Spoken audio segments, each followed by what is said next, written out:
Assalamualaikum warahmatullahi wabarakatuh. Sekarang kita sudah menuju ke pertemuan 2 dengan judul model proses pengembangan perangkat lunak. Tolong perhatikan apa yang saya jelaskan karena setelah ini akan ada pertanyaan tentang semua yang sudah saya jelaskan. Untuk slide pertama ini model waterfall. Sebelumnya kita belajar model-model pengembangan ini untuk TA jurusan Sistem Informasi. Kalau jurusan Teknik Komputer atau Teknik Informatika, sepertinya tidak menggunakan model ini tapi model yang lain. Cuma nggak apa-apa, ini hanya untuk pengetahuan kalian. Yang pertama adalah model waterfall atau air terjun. Model waterfall ini adalah yang paling penting dari model waterfall ini. Kalian harus urut dan kalau tahap yang satu belum selesai, itu tidak boleh berlanjut ke tahap selanjutnya. Ini juga pendekatan sistematis, lalu berurutan tadi sekuensial, itu yang paling penting. Dan menurut Summerville itu ada 5 tahapan. Memang banyak ahli yang meneliti tentang model waterfall ini dan paling terkenal itu Summerville. Ada yang 3, ada yang 4, dan ada yang 5. Yang pertama adalah pengumpulan kebutuhan. Waterfall ini yang paling banyak digunakan untuk penelitian sistem informasi. Pengumpulan kebutuhan ini adalah mengumpulkan kebutuhan-kebutuhan dokumen yang akan kita butuhkan. Contohnya kalau sistem penjualan itu membutuhkan surat pesanan, lalu kwitansi, surat jalan, faktur, dan sebagainya. Itu adalah pengumpulan kebutuhan. Dan pengumpulan kebutuhan ini bisa didapatkan dengan wawancara terhadap orang yang berkaitan dengan sistem tersebut. Contoh, kalau sistem penjualan yang berkaitan di supermarket itu adalah kasir atau pelayan toko atau petugas toko lah ya. Lalu ada juga kebutuhan untuk aplikasi web dan desktop. Nah, biasanya kita buat aplikasi ada 2 kebutuhan. Ada yang user dan ada yang admin. Itu mereka mempunyai hak akses masing-masing. Yang kedua adalah software design. Desain ini menggunakan setelah tadi semua kebutuhan sudah tercapai, dianalisa lalu didesain. Didesain ini menggunakan IRD, LRS, dan UML. IRD ini untuk data-data di database, sedangkan LRS hampir sama dengan IRD. Kalau UML ini adalah interaksi antara user dengan rancangan layar. Yang ketiga, implementation dan unit testing. Implementation ini yang lebih utama adalah coding. Coding itu kalian tahu sendiri, yaitu memasukkan kode program atau orang yang disebut programmer. Itu pasti kalian pernah belajar atau nanti kalian ketika skripsi untuk yang jurusan TI itu akan coding juga. Coding ini bisa menggunakan bahasa pemrograman PHP, lalu VB6, Android, dan sebagainya. Yang keempat, integration dan system testing. Nah, integration ini adalah aplikasi sudah jadi, lalu diintegrasikan, diuji kesalahannya melalui black box testing. Ini digunakan untuk penelitian sistem informasi. Black box testing ini dia akan mengecek tombol atau button yang ada di rancangan layar satu persatu. Yang kelima adalah operation dan maintenance. Setelah semua aplikasi sudah jadi dan digunakan oleh pelanggan, maka harus di maintenance. Gunanya untuk apa? Nah, manfaat maintenance ini adalah jika pelanggan ingin menambah atau mengurangi rancangan layar yang sudah ada atau ingin mengembangkan, nah itu bisa di tahap maintenance ini.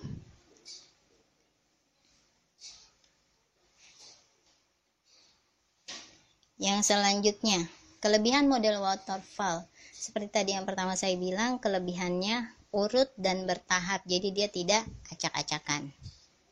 Tidak tumpang tindih. Sedangkan kekurangannya adalah ini dia kekurangannya. Kekurangannya karena dia harus berurut dan tidak boleh satu tahap dilewati sebelum tahap itu selesai, maka prosesnya cenderung panjang dan lama.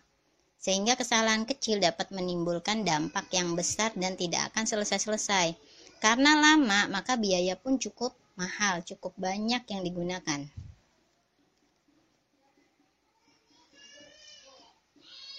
Yang kedua, model prototype. Kalau kalian pernah dengar, prototype ini adalah model dengan mencontoh dari yang sebelum-sebelumnya.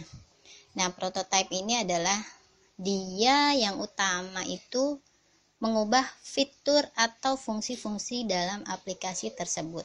Gunanya untuk apa? Untuk membantu dalam tahap analisis dan desain menjadi lebih cepat.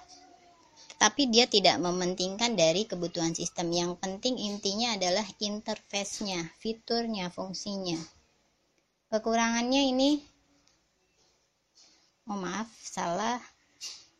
Model prototype biasanya digunakan untuk berbagai teknik di dalam konteks. Lalu model prototype ini kalau dia dari komunikasi dulu. Nah, ini dia dari komunikasi antar tim. Prototype ini dia menggunakan tim. Komunikasi, setelah komunikasi adalah bertemu dengan stakeholder. Stakeholder ini seperti tadi, contohnya sistem penjualan itu stakeholdernya kasir yang akan memakai sistem tersebut. Lalu semua diserahkan kepada stakeholder. Jadi kita mengikuti apa yang stakeholder mau. Dievaluasi melalui stakeholder juga.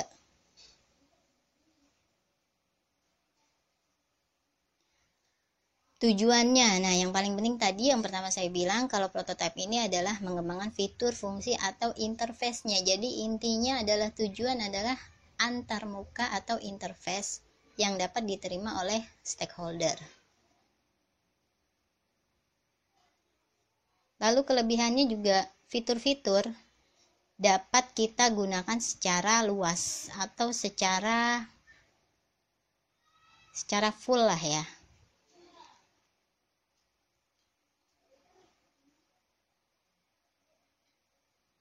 Manfaat model prototype.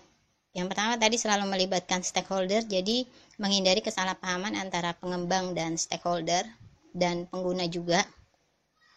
Lalu beberapa fasilitas atau fitur atau fungsi kemungkinan dapat ditemukan kembali, mungkin saja dari aplikasi yang lama fitur atau fungsi tersebut tidak bisa berjalan dengan baik. Nah, dengan adanya prototype ini dia akan berjalan dengan sempurna.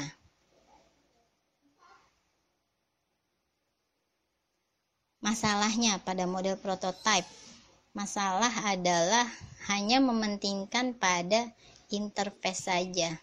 Jadi dia tidak mementingkan seperti kinerjanya apakah lemot atau cepat, keamanannya juga tidak dipentingkan dan keandalannya juga diabaikan saja. Intinya interface. Yang ketiga adalah model spiral. Kalau kalian dengar spiral, jangan negative thinking ya bahasanya. Spiral ini adalah dia gabungan antara prototype dengan waterfall. Karena dia gabungan, jadi otomatis dia lebih lama ya. Spiral ini yang paling terpenting, dia setiap tahap akan mengendalikan resiko-resiko atau dia akan menemukan resiko-resiko kecil maupun besar. Nah, dia gabungan dari waterfall, sistematis, harus urut. Jadi setiap urutan dari awal sampai akhir itu akan menghasilkan satu pendekatan lagi. Dan setiap tahap itu akan menghasilkan resiko. Jadi bisa dideteksi resiko-resiko secara dini. Ini model spiral. Ini kalian lihat warnanya beda-beda. Yang pertama ini dari awal sampai putarannya sampai akhir. Ini akan menghasilkan satu kegiatan. Lalu putar lagi sampai ketemu lagi di titik yang sama, itu satu kegiatan. Dimulai dari titik tengah tadi ya, komunikasi, lalu rencana, desain, konstruksi, dan pengembangan. Nah, resiko PL akan dipertimbangkan saat masing-masing gerakan dibuat dan titik pengukuran dicatatnya. Seperti tadi saya bilang, resikonya selalu dicatat. Lintasan pertama menghasilkan spesifikasi produk. Jadi lintasan pertama ini identifikasi kebutuhan, tadi mirip dengan model waterfall, di spesifikasi produknya apa. Lalu putaran berikutnya dikembangkan prototipenya. Nah, ini menggunakan prototype, jadi gabungan antara waterfall dan prototype. Lalu lintasan berikutnya itu akan semakin canggih dalam membuat PL atau perangkat lunak. Setiap melewati ini pasti ada perencanaan dan pasti ada resiko. Biayanya pun akan lebih mahal karena dia lintasannya cukup banyak ya dan cukup lama. Keuntungannya, pendekatan yang dikendalikan resiko, jadi dia dapat menanggulangi resiko-resiko yang kecil sejak dini. Lalu selalu fokus pada kesalahan resiko tadi ya, kembali lagi ke resiko. Kerugiannya, berdasarkan keahlian manajemen risiko yang memerlukan penaksiran risiko. Nah, pihak manajemen ini harus benar-benar ahli menaksirkan risiko. Kalau dia salah menaksirkan risiko, maka fatal semua, gagal semua. Yang keempat adalah model RAD atau Rapid Application Development. RAD ini adalah sistem yang paling cepat. Hanya 4 fase. Dan ini adalah sejajar dengan SDLC tradisional. RAD ini karena cepat, otomatis dia pasti mengurangi biaya dan waktu. Lalu RAD juga bergantung pada prototype. Nanti dia akan ada fase desain dan konstruksi, sama juga dengan tadi yang lainnya. Ini fasenya ada pengumpulan kebutuhan, mirip dengan waterfall ya. Lalu yang kedua, dia secara bersamaan desain dan konstruksi. Makanya kenapa dia dikatakan cepat, karena dia bersamaan antara rancangan dengan konstruksi. Lalu yang terakhir adalah cutover. Cutover ini setelah aplikasi semua dikonstruksi, selesai dibuat, lalu diperalihan ke sistem yang baru di perusahaan. Yang pertama, pengumpulan kebutuhan sama juga dengan yang tadi, seperti waterfall, mengumpulkan dokumen dengan wawancara stakeholder atau observasi. Yang kedua ini user design. Desain ini kalau tadi waterfall dengan UML RAD, ini dengan teknik JAD dan case tool. Sebenarnya ini tools juga untuk UML atau IRD, sebetulnya sama aja. Lalu construction. Construction ini pengembangan program. Jadi membuat program atau aplikasi dengan SDLC. Tapi user bisa berpartisipasi karena setiap pembuatan salah dia bisa revisi. Dan cutover ini peralihan, fase yang terakhir dari RAD, peralihan ke sistem yang baru dari sistem yang lama. Ini akan memakan waktu yang agak lama. Tujuan RAD, tadi saya bilang RAD ini adalah sistem yang paling cepat, mengurangi waktu dan biaya. Karena dia cepat, jadi waktunya juga cepat, biayanya pun sedikit, modifikasinya pun cepat. Biaya perubahan peralihan atau cutover dari sistem yang lama ke sistem yang baru itu pun akan menjadi cepat. Keuntungan dan kerugian RAD. Keuntungan sekali lagi cepat. Kerugiannya adalah RAD ini karena terlalu cepat hanya untuk jangka pendek saja. Jangka pendek ini adalah sistem yang tidak terlalu rumit dan digunakan hanya sebentar. Kalau sistem penjualan yang seperti di kasir itu termasuk jangka pendek karena tidak terlalu rumit. Kalau sistem rumah sakit yang akan digunakan untuk bertahun-tahun, nah itu disebut jangka panjang. Kerugiannya juga karena waktunya sedikit, maka dia tidak memperhatikan dari segi kualitas. Desainnya pun tidak diperhatikan. Yang terakhir adalah model Scrum. Scrum adalah proses yang agil untuk menangani produk yang kompleks. Jadi Scrum ini hanya untuk produk yang kompleks saja. Kalau yang sederhana tidak perlu memakai Scrum. Makanya mengapa Scrum ini jarang digunakan di tugas akhir. Scrum ini pun sama, mencakup kerangka kerjanya kebutuhan, analisis, desain, selalu itu, evolusi dan pengiriman pada akhirnya. Yang pertama adalah backlog. Nah, backlog ini adalah prioritas kebutuhan. Jadi nanti si user si pengembang itu mengidentifikasi kebutuhan, prioritas kebutuhannya apa saja. lalu dicatat semua. Yang kedua, sprints. Sprints ini adalah time box, waktunya dialokasikan. Tadi pencatatan kebutuhan, yang kedua sprints ini adalah pencatatan waktu dan unit kerja. Yang ketiga, scrum meeting. Meeting ini adalah rapat ya, waktu pendek, biasanya rapatnya 15 menit. Pertemuan ini membantu tim untuk koordinasi. Yang keempat, setelah semua selesai diadakan demo.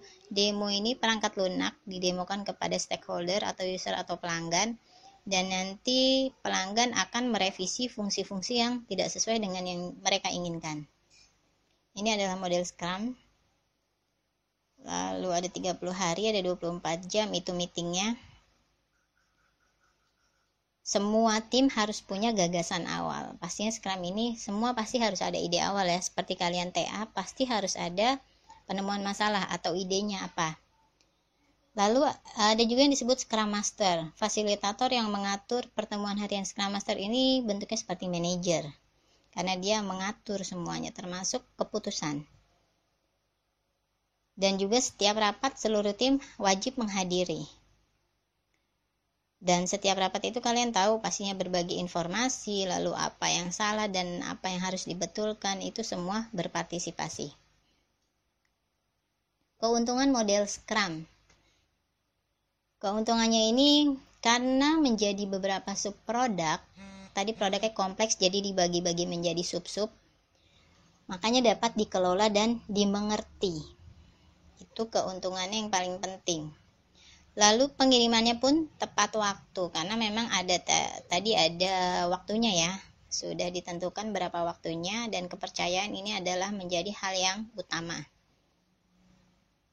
Ini contoh penggunaan waterfall mirip dengan yang tadi, contoh di TA atau di jurnal, kalian bisa baca sendiri. Untuk tugas nanti saya berikan sendiri, tidak terlalu banyak. Untuk hari ini saya akhiri dulu. Mudah-mudahan kalian tetap bersemangat walaupun di rumah WFH. Assalamualaikum warahmatullahi wabarakatuh.